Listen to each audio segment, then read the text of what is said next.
Wait a minute, you called it a guitar. See you in court. Given the current state of things with the law and everybody suing everybody for everything they can think of, I think it's only going to be a matter of time before we see that lawsuit happen. It's about who's got the most amount of money and who can afford the lawyer's fees. Come the on. Morning, everybody. I'm shooting this on Wednesday night, the 13th. I've just been watching the response on my Goron V video just rocket up.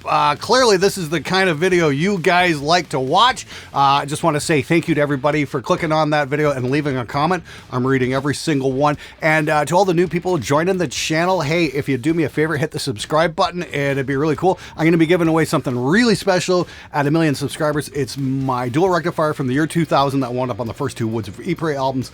It's definitely a keepsake. It's definitely got some nostalgia factor to it. And it's just my way of saying thank you to you guys for being absolutely fucking amazing. All right, so today's focus of the video, I thought I'd do kind of a dedicated video on your comments on the video I made on this guitar here. This is the Vicious Guitars Stealth. Just quick recap, the design for this came out of a response to Gibson giving Goron, the builder of Vicious Guitars, a cease and desist because his guitars look too close to theirs, or they think you're too stupid to tell the difference between one of their off-the-shelf models and a one-of-a-kind custom. So Goron came up with this design as a great big middle finger to corporate America, and I gotta say, it's pretty wild. Anyway, this show is about you, and I'm going to make a couple recommendations here of things to check out. First and foremost, I'd say check out the movie Tucker, the Man and His Dream. It stars Jeff Bridges. It's all about Preston Tucker trying to build a better car than Ford and GM and getting sued into oblivion. That's kind of the theme this week. And also I'd check out the book Too Big to Fail. It's all about the 2008 financial crash and just how much greedy people suck. All right, enough of my yammering. Let's get to your comments and questions. That's why we're really here. I get it. It's easy to hate on the big guy going after the little guy, but sadly this is the result of IP law. Not merely corporate greed. Not in Gibson's case it isn't also greedy, but it probably cost Gibson more money to push this than they'd have lost if they'd left him alone. The way IP law works is that you don't defend your IP, you forfeit it. So if Gibson didn't send him a C&D, then Fender would come along and start building flying Vs, and when Gibson sues them, they'd say, you didn't do anything about all these little guys ripping him off, and the judge would say, case dismissed. Now let's hope he doesn't get a C&D from Northrop Grumman. Well, man, you know, I read that comment and I thought that's a really great response, and you weren't the only one to make that response. Basically, hey, they have to protect their IP. And I would agree in principle. However, you know, when we've got guitars like this made by Spectre, which is just fucking fantastic, or this Spectre SLS Evil Twin, you know, I can't help but notice Gibson never went after Spectre for building a V. Or ESP LTD for that matter. I mean, like, check out this amazing Kirk Hammett model. This guitar's absolutely freaking amazing, and it really needs new strings. And of course, let's not forget about this amazing Solar guitar. This is an absolute favorite of mine. Plays like a dream, balances great. Just a really, really, really kick-ass instrument, that's for sure. Of course, if you dig a little further, you know, you can check out the ESP Edwards V, and that looks nothing at all like a Gibson. I think, and I could be completely wrong here, I heard this information secondhand, but I think Gibson actually went to Japan and sued them over this design, and they got laughed out of Japanese court. So there is that. And then, of course, there's the Fernandez, the Harley Benton, and this West Creek. And hey, let's not forget about the Jackson King V as well. There's a whole line of guitars like that. Now, Zunfolge, I totally understand the point you're trying to make, and it would make sense. However, the point I made in the video was they're going after the small builders because bigger builders like Jackson, which is owned by Fender, continues to produce Vs and be completely unharassed. And to my knowledge, ESP Guitars hasn't been given legal notice either. The reason being there is that those are bigger companies that can afford a lawsuit and would probably say in a court, okay, great, we're infringing you, prove it. And that would cost Gibson a whole lot more money than it would to litigate against a small builder. That's the overall premise of what my video is all about. Hopefully I got that across. At least that's how it looks to my eyes, is they've got no problem pushing around the small guys, but the other guys, the bigger companies making Vs, they're not touching them because they know they could wind up losing and losing badly. Just to be clear, that's my opinion. I'm not reporting that as fact, but that's what I'm speculating is going on. Free market rule. If something is too good, sue it. The dream of competition is a joke. I fear you may be correct in that assessment. If you're a guitar builder, you better buckle your seatbelts because things are getting nasty and it fucking sucks. Guest appearance by Legal Eagle, maybe? Ooh, you know what? That's a great suggestion, Eric Timothy Anderson 7469. I really like the Legal Eagle show. I know a lot of people do. I think I'd like to reach out to him and ask him about this. That might be really freaking cool. Tell you what, I'm going to write a letter. Fingers crossed. If anybody knows anybody at the team at Legal Eagle, yeah, I'd love to do a collab, and maybe we can get to the bottom of this, talk about some trademark law, and maybe help all of us kind of make a little bit more sense out of this. Because, yeah, I'm an auto worker turned sound engineer. I am not a lawyer. I don't know the finer points of this, but I think it'd be really cool to get someone involved who actually might have an idea of what the fuck they're talking about. How can Gibson, a USA-based company, have any say to a private builder in Canada? I buy and build those kits on eBay. Is Gibson going to sue me because I assembled and finished 5 Explorers? No, they won't until you try selling those. They might go after the person selling you that kit, though. There is that. Again, you got to ask yourself the question, is the juice worth the squeeze? No, they can't keep Goran from building his original designs in Canada, I don't think. I'm not entirely clear on that, but they could definitely go after him for posting those designs on social media, though. I still think they'd have to come to Canada to sue him, and that'd be very, very expensive, but that company's got very deep pockets, mostly because they're not paying their workers enough. Just a little shout out here to the people who are actually working for a living at Gibson, building the guitars and doing the actual work. I've got no gripes with you guys whatsoever. I'm sure you guys do the best you can with the resources you're given. Keep fighting the good fight. Hopefully somebody at the top will get this shit turned around and they'll stop being the way they are. I can only hope anyway. In the meantime, yeah, call up your local labor federation and organize your plant. It'll do you a lot of good. I swear, every big corporation in any given market always manages to become a law firm disguised as a product company. They go from being the standard to sucking so bad the only way for them to stay in business is to deliberately destroy any competition. Oh, hey, Crisscross Sam, I think you hit the nail on the head there, buddy. Wow, isn't that the truth? It gets even more hilarious in the retail space. I'm like walking to a Best Buy. Basically, that is an insurance company disguised as an electronics store. You know, they'll have all these big ads and stuff to get you in the store. You know, it used to be in print, now it's online. Oh, come buy it, Best Buy, blah, blah, fucking blah. But they never advertise the insurance policy they're going to try and sell alongside that electronics item you buy. Oh, you want to buy the extended warranty? Yeah, make no mistake, that's insurance, and they're betting you're going to be dumb enough to buy it. Well, hello there, neighbor. Are you having trouble getting your bass to sound just right in your mix? Well, gosh darn it, we've all been there, haven't we? But guess what? Element Bass is here to help. It's the ultimate bass amp sim because it just works. You'll get such rich, deep bass, your whole mix will feel like a warm hug.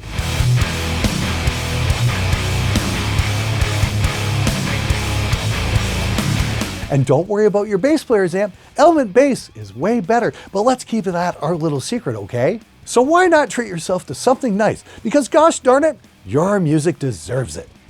Now, this next one was originally going to be Butthurt of the Week, but I actually kind of like how this one ends, and I thought this is pretty cool. This is from Jonathan Wapner, 6262. I actually like what Jonathan's got to say here. Gibson was there in 1958 and put the Flying V out there at their own risk. This guy's original dreams are shaped by reality and that Gibson created in 76 years ago. All that said, Gibson should be making a move to buy him out and get him on the payroll rather than destroy him. You know what? I think that's a great fucking idea. I mean, clearly, Goran is an outside-the-box thinker. This is way, way, way cooler than one of those fucking hideous modern Vs that they tried doing a few years ago. If Gibson put something out like this, I think that'd be fucking cool. I mean, whew, yeah, they haven't done anything this fucking cool. I think if they hired somebody like Goran on, I think that'd be a total win. You know what?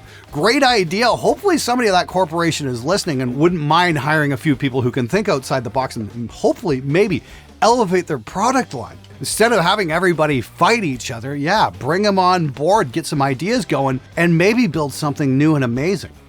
Just a thought. He should name it the Vicious Authenticity. Well, yeah, it is kind of an A. Yeah, get the vicious authenticity and play authentic.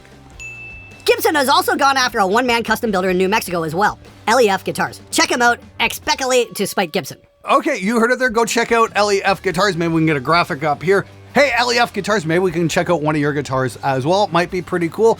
If anybody knows anybody there, have them PM me. Maybe we can make something happen and feature you guys on the show. That's what I should do, probably. Let's do a new series about, you know, builders who got the letter from Gibson, because apparently that's happening quite a bit lately. And you know what? I'd like to feature all of you guys on the show. If you're being pushed around by a corporate bully, hey, hit me up on Instagram, send me a message through my About page here on YouTube, reach out to me, send me some pictures of what you do. Because if it's cool, I would very much like to put you on my show and help out any way I can. Fuck Gibson. Two of my other luthier friends that are tiny hand builders have received them as well. I've mostly stuck to my own designs because that's what I like doing. Lack of litigation is a great side effect.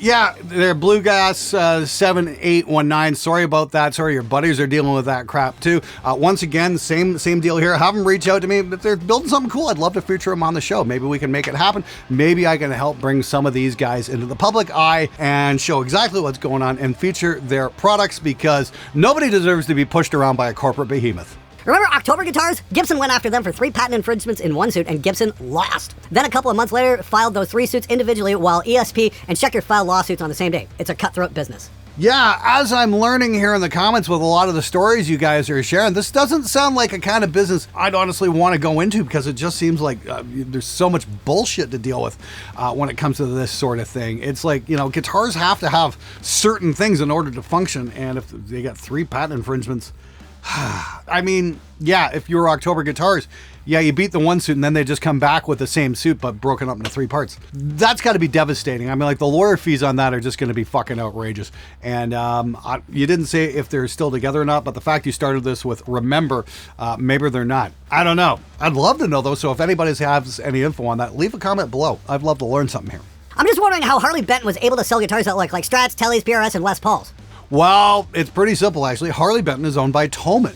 And Thomann is a gigantic corporation with very deep pockets who would probably love to take Gibson on in a lawsuit, because I guarantee they'd probably bankrupt Gibson before Gibson could bankrupt them. It's not about who's right. It's about who's got the most amount of money and who can afford the lawyer's fees. You'll be glad to know that the UK Supreme Court has just smacked down Sky Television over their attempts to claim the word Sky for just about everything, even when it had nothing to do with broadcasting. The court has strong words about companies who try to spread the protect our name net too wide. Well, I'd just like to say, fuck Sky Television, and good on the UK government for getting something right for a change. Good for you guys. And yeah, once again, nobody should be getting sued for basic terms like V or Sky or just ridiculous shit like that. It's like, come the fuck on. Gibson, stop making better versions of our guitars or we'll bury you in legal fees. You're stealing our customers. Go on. Okay, I'll make something completely fucking badass. Also, cheers, Glenn, for the speaker recommendations. Recently purchased a pair of Monotone BV25Ms and fuck do they sound good. Yeah, I would say Goran built something way better than what Gibson's doing. This thing is just amazing. It's so fucking cool. And yeah, I'm glad you're enjoying the Monotone BV25Ms. Once again, guys, it's perfectly okay to buy speakers that aren't vintage 30s and try and find your own thing. The Monotone BV25Ms are really cool. I personally love the BV30Hs. The Hesu Demons are cool. There's some new ones from Jensen that just came out, which are much more metal focused, and I want to take a look at those. I think those will be really cool. And I'm going to be featuring some other brands on the show as we progress. So once again, if you haven't hit the subscribe button, please do, and I'm going to show you how to get really great guitar sounds with something other than a vintage 30. No edge of breakup tones? Of course. Yeah, of course. What do I look like, Rick Beato? So GM can trademark the letter O and all other car makers must use square wheels, right? Shh! Don't give them any ideas! All right, guys, that's it for this episode. We got a bunch of really cool stuff coming up next week. I can't give you any details yet because I'm under an NDA, but I got a really new cool piece of tech I think you guys are going to like, and price to performance, it really does the thing. That's for sure. And don't forget, I've got a new series coming up. It's called Top Tier Studio Gear. We're going to be looking at the really expensive stuff, the expensive stuff that we can only dream about owning, because shit like that's fun. If you ever fucking watched a show about Ferraris or Lamborghinis or something like that, it's kind of the same idea. Should be pretty cool, but I'm also going to do another series around that, which is going to be looking at some of the best hidden gem, bargain basement, dirt cheap stuff too. So do me a favor, hit the subscribe button, and I'm going to show you how all that stuff fits, because if you're at home struggling to record, I want to help you get the best results you possibly can. All you got to do is hit the subscribe button. Thanks again for watching. I'll see you next time, and remember, when the rules get in the way, break them. I think that's all right. All right, enough. To my knowledge, LTD has not been given. And to my knowledge, Harley Benton. And to my knowledge, that's great. Fuck those guys right in the ear.